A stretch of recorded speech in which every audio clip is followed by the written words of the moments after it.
இளம் வீரன் இசக்கி. வேல் கம்பு கையில் தவறாத வீரக்குடியில் அம்மணமாய்ப் பிறந்தான் அவன். பச்சை குழந்தைக்கு நெஞ்சில் பழுத்த கம்பியால் முத்திரை பதித்தனர். அம்மணமாய்ப் பிறந்தவன் ஆடையோடு மானமாய் வேல் கம்பை ஏந்தினான். குறி ஒன்றே குறிக்கோளாய் வளர்ந்தான். மலை தேனும் நீரும் இவன் தேகம் வளர்த்தது.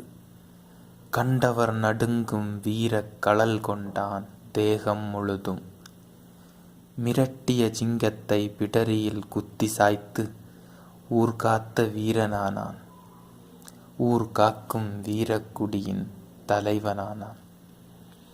கண்ணீரும் கல்லாய் விழும் முரடனின் மனதில் மைவிழியால் மையல் கொண்டாள். அறிந்த பலரும் இவன் முன் நிற்க நடுங்க, அவள் முன் நிற்க குலைந்தான் வீரன். அவள் வில் புருவத்தில் அம்பாய் தவித்தான். வீரம் ஒன்றே அறிந்தவன் ஈரத்தால் அவள் மனம் தொட்டான். நிலவும் மலையும் காடும் அவள் அழகில் விளைந்ததாகக் கண்டான். கடுங்காட்டுப் பகைவர் ஊரைச் சூறையாட வருவதாக சேதி. நெஞ்சில் வழிந்த ஈரத்தோடு தயாரானான் சண்டைக்கு.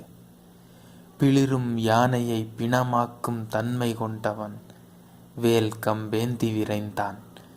மிரட்டும் இவன் பார்வையில் நடுக்கம் கொண்டனர் கடுங்காட்டுப் பகைவர். வீழ்த்தினான் பகைவரை 4 திசையும் சிதறடித்தான்.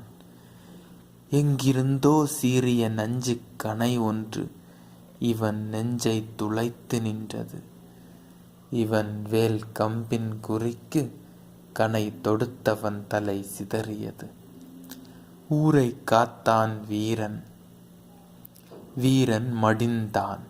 கொடுங்கணை நெஞ்சை பதம் பார்த்த புண் தந்த நோயினால். ஊரை காக்க தன்னுயிரோடு அவன் உயிரையும் பிரிந்தான். உயிர் பிரியும் முன் செருமிய கண்ணின் ஓரம் முதல் முறை நீர் சொரிந்தான் அவள் நினைவில். இவன் காதல் கதைக்கு தலைப்பு எழுதும் முன் மாண்டு போனான் இளம் வீரன் இசக்கி.